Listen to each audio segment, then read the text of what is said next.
ముఖ్యమంత్రి గారు అందరూ కూడా చప్పట్లతో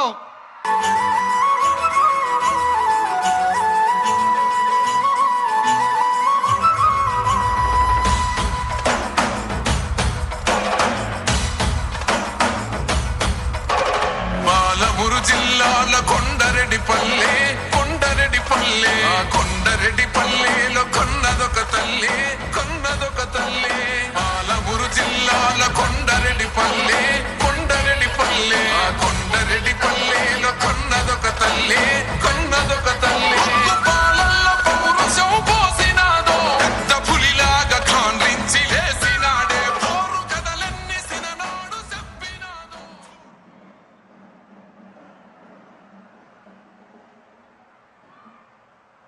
తెలంగాణ రాష్ట్ర ప్రభుత్వం తరఫున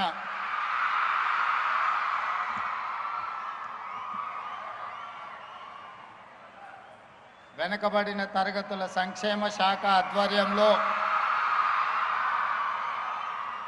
మాజీ మంత్రివర్యులు ఖైరతాబాద్ శాసనసభ్యులు మిత్రులు దానం నాగేందర్ గారి సభాధ్యక్షతన శ్రీ మహాత్మా జ్యోతిబా పూలే మరియు శ్రీమతి సావిత్రిబాయి పూలే దంపతుల యొక్క విగ్రహావిష్కరణ కార్యక్రమానికి నాతో పాటు ఉప ముఖ్యమంత్రి వర్యులు మిత్రులు బట్టి విక్రమార్క గారిని, పిసిసి అధ్యక్షులు మిత్రులు శాసనమండలి సభ్యులు మహేష్ కుమార్ గౌడ్ గారిని, హైదరాబాద్ ఇన్ఛార్జ్ మంత్రివర్యులు మిత్రులు పొన్నం ప్రభాకర్ గారిని, సహచర మంత్రివర్గ సభ్యులు దుద్దిల్ల శ్రీధర్ బాబు గారిని, సోదరిమణి మంత్రివర్యులు కొండా సురేఖ గారిని, మరో సహచర మంత్రివర్గ సభ్యులు వాకిటి శ్రీహరి గారిని, మరో సహచర మంత్రివర్గ సభ్యులు మహమ్మద్ అజారుద్దీన్ గారిని, ప్రభుత్వ ప్రత్యేక సలహాదారులు పెద్దలు మాజీ పార్లమెంట్ సభ్యులు మాజీ పిసిసి అధ్యక్షులు కె కేశవరావు గారిని, మరో ప్రభుత్వ ప్రత్యేక సలహాదారులు మాజీ పిసిసి అధ్యక్షులు వి హనుమంతరావు గారిని, బలహీన వర్గాల నాయకుడు 5 దశాబ్దాలు మీకోసమే కొట్లాడిన రాజ్యసభ సభ్యులు మిత్రులు ఆర్ కృష్ణయ్య గారిని, అదేవిధంగా మరో రాజ్యసభ సభ్యులు యువమిత్రులు అనిల్ కుమార్ యాదవ్ గారిని, అదేవిధంగా పార్లమెంట్ సభ్యులు సురేష్ షెట్కర్ గారిని, ఆది శ్రీనివాస్ గారిని, నవీన్ యాదవ్ గారిని, మిత్రులు రాజ్ ఠాకూర్ గారిని, అదేవిధంగా శాసనసభ్యులు ఈర్లపల్లి శంకర్ గారిని, మరో శాసనసభ్యులు మిత్రులు ప్రకాష్ గౌడ్ గారిని, అదేవిధంగా శాసనసభ్యులు మందుల సామ్యుల్ గారిని, మహిళా కమిషన్ చైర్పర్సన్ మాజీ మేయర్ గద్వాల విజయలక్ష్మి గారిని, బీసీ కమిషన్ చైర్మన్ పెద్దలు నిరంజన్ గారిని,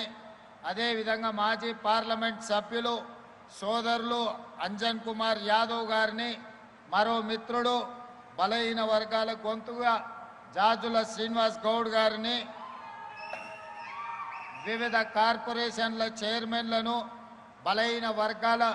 సంఘాలకు సంబంధించిన చాలామంది నాయకులను, ప్రాణ సమానులైన యువమిత్రులు తమ్ముళ్ళు చెల్లెండ్లు వేలాదిగా హాజరయ్యి ఆదర్శ పురుషుడైన జ్యోతిబా పూలే దంపతుల యొక్క విగ్రహావిష్కరణ కార్యక్రమాన్ని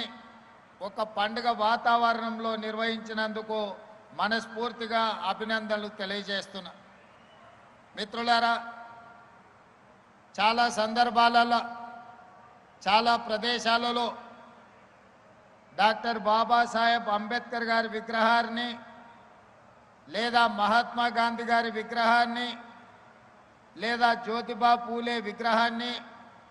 లేదా శ్రీమతి ఇందిరాగాంధీ రాజీవ్ గాంధీ గారి విగ్రహాలను ఈ రాష్ట్రంలో ఈ దేశంలో ఎక్కడికి వెళ్ళినా మనం చూస్తూ ఉంటాం. చాలామంది ఈ విగ్రహాల దగ్గరికి జయంతి వర్ధంతుల సందర్భంగా వారిని స్మరించుకోవడానికి, వారు చేసిన గొప్పతనాలను మాట్లాడుకోవడానికి మనం వేదికలుగా చూస్తూ ఉంటాం, వేదికలుగా మనం ఉపయోగిస్తూ ఉంటాం. కానీ మిత్రులారా, ఇక్కడున్న యువ మిత్రులు, ముఖ్యంగా మా చదువుకుంటున్న తమ్ముళ్ళు చెల్లెళ్ళు, ఈనాడు స్ఫూర్తిగా తీసుకోవలసింది, ఎక్కడైతే ప్రజా కూడలి ఉందో అది గ్రామంలో కావచ్చు, పట్టణంలో కావచ్చు, నగరంలో కావచ్చు, లేదా ఈరోజు హైదరాబాదు నగర నడిబొడ్డున నక్లెస్ రోడ్డులో కావచ్చు, ఒక పక్కన అంబేద్కర్, మరొక పక్కన జ్యోతిబా పూలే, చౌరస్తాలో శ్రీమతి ఇందిరాగాంధీ గారు, ఆ పక్కన పివి నరసింహారావు గారి విగ్రహాలను మనం ఆవిష్కరించుకున్నాం. ఈ విగ్రహాలు అన్నీ వర్ధంతులు, జయంతులు జరుపుకోవడానికే కాదు, మనం ఈ ప్రాంతం గుండా ఎప్పుడు ప్రయాణించినా ఈ గొప్ప వ్యక్తుల యొక్క త్యాగాలను, వారి యొక్క స్ఫూర్తిని పొంది, ఆ స్ఫూర్తితో మనం విద్యలో రాణించాలి, సామాజిక చైతన్యంతో వ్యవహరించాలి, సమాజ అభివృద్ధి కోసం పాటుపడడానికి వీళ్ళ స్ఫూర్తిని తీసుకోవడానికి ఈనాడు ఇక్కడ వీళ్ళ విగ్రహావిష్కరణలు మనం ఏర్పాటు చేసుకోవడం జరిగింది. మిత్రులారా, ఈరోజు నక్లెస్ రోడ్ చౌరస్తా ఒక అద్భుతమైన చౌరస్తా. ఇక్కడికి వస్తే కష్టాలలో ఉన్న, సమస్యలలో ఉన్న ఈ చౌరస్తాలో నిలబడితే నిలువెత్తు విగ్రహం డాక్టర్ బాబాసాహెబ్ అంబేద్కర్, అట్టడుగు వర్గాల నుంచి, సమాజ నిర్లక్ష్యాన్ని నుంచి ఈరోజు ఆకాశమంత ఎత్తుకెదిగిన డాక్టర్ బాబాసాహెబ్ అంబేద్కర్ ఈరోజు రాజ్యాంగాన్ని ఇవ్వడమే కాదు, ఓటు హక్కునివ్వడం ద్వారా ఓటునే ఆయుధంగా పాలకులను ఎన్నుకోవడానికి, క్రమశిక్షణ తప్పిన పాలకులను శిక్షించడానికి ఈనాడు ఓటు హక్కు అందించిన గొప్ప ప్రదాత డాక్టర్ బాబాసాహెబ్ అంబేద్కర్ గారు ఇక్కడ ఆవిష్కరించబడ్డారు. అదేవిధంగా సమాజంలో అంటరానితనం, ఆకలి కేకలు, నిరక్షరాస్యత, మూఢనమ్మకాలు, ఆనాటి కాలంలో అసలు చదువు అనేదే అందని సమయం, మహిళా చదువు అనేది ఆలోచనకు, ఊహకు కూడా అందని సందర్భం. 150, 160 సంవత్సరాల క్రితం ఆనాడు జ్యోతిబా పూలే మనలో చైతన్యం రావాలి అనంటే, మన బతుకులు బాగుపడాలి, మన తలరాత మారాలి అంటే చదువు ఒక్కటే ఆయుధంగా మారాలి. చదువుకున్న వాడు ఆదర్శ పురుషుడిగా రాణిస్తాడు, ఆదర్శ మహిళగా రాణిస్తారని గుర్తించి 150, 160